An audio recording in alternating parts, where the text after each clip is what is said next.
महायोगपीठे भीमरथं वरं पुण्डरीकाय दातुं मुरीन्द्रियः समागतसन्तमानन्दकन्दं परब्रह्मलिङ्गं भज पाण्डुरङ्गं पाण्डुरङ्गा करि प्रथमम्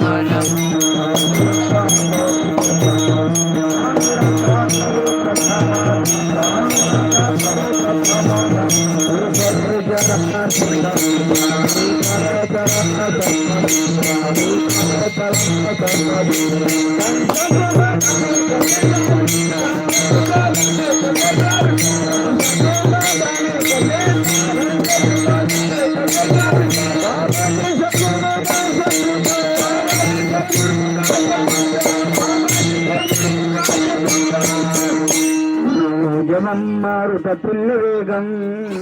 जितेन्द्रियं बुद्धिमतां वरिष्ठं स्वातात्मजं वानरयोतमुख्यं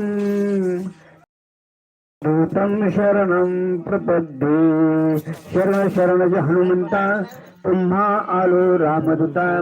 काय भक्ती त्या जाता मज दाव गसबटा शरण शरण एकनाथा पायी माता ठेविला नका पाहु गुण दोष झालो दास पायांचा नाम संकीर्तन साधन पे सोपे जळतील पापे जन्मांतरीचे दलगते सायास जाय वनंतरा उठे तो घरा नारायण प्रस्तुत प्राप्त प्रसंग सेवे करता घेतलेला अभंग श्री संत देहुनिवासी वैराग्याचे मूर्तिमंत पुत्र असणारे श्री संत तुकोबार आहे यांचा या ठिकाणी नामपर प्रकरणातील अतिशय सुंदर असा अभंग आपण या ठिकाणी सेवे करता घेतला विठाला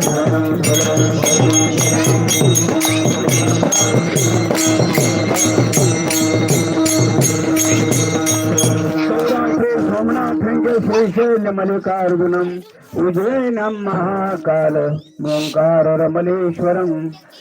परलमुधनाथं डाकिनां भीमशंकरं शत्रु वन्दे तु रामेशं नागेशं दारुकावने वाराणस्यां तु विश्वेशं त्र्यम्बकं गौतमी तटे हिमालय तु केदारं ग्रीष्मे शिवालये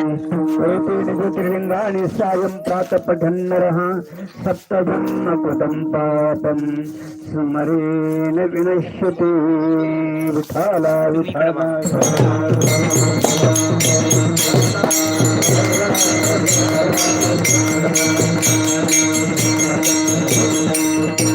हे अभंगामध्ये जगद्गुरु तुकाराम महाराज नामाचं महात्म्य त्या ठिकाणी प्रतिपादन करतात अधिक संतांचं महात्म्य त्या ठिकाणी प्रतिपादन करतात वास्तविक पाहता हा अभंग असणारा जगद्गुरु तुकाराम महाराजांच्या गात्यामध्ये 4092 अभंग आहेत परंतु एवढ्या अभंगापैकी हा अभंग या ठिकाणी श्रेष्ठ आहे विठाला विठाला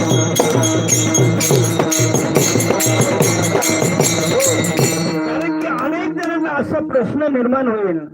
की हाच अभंग श्रेष्ठ आहे मग बाकीचे अभंग श्रेष्ठ नाहीत का असा सर्वांना प्रश्न निर्माण होईल परंतु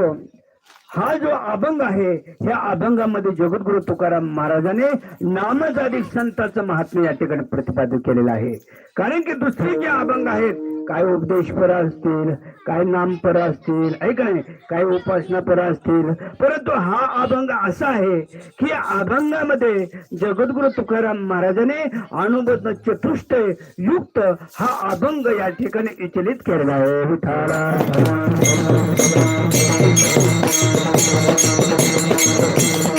सुरुवात करण्यापूर्वी थोडासा अल्पसा परिहार द्यायचा तो माझ्या असा की दर मुकाम दर कोस करत आपला दिंडी सोहळा असणारा आमच्या हरिभक्तीपारायण परमपूज्य श्रीराम महाराज मुरलीधर मठ ते श्री क्षेत्र पैठण हा पायदिंडी सोहळा असणारा दर मुकाम दर कोस करत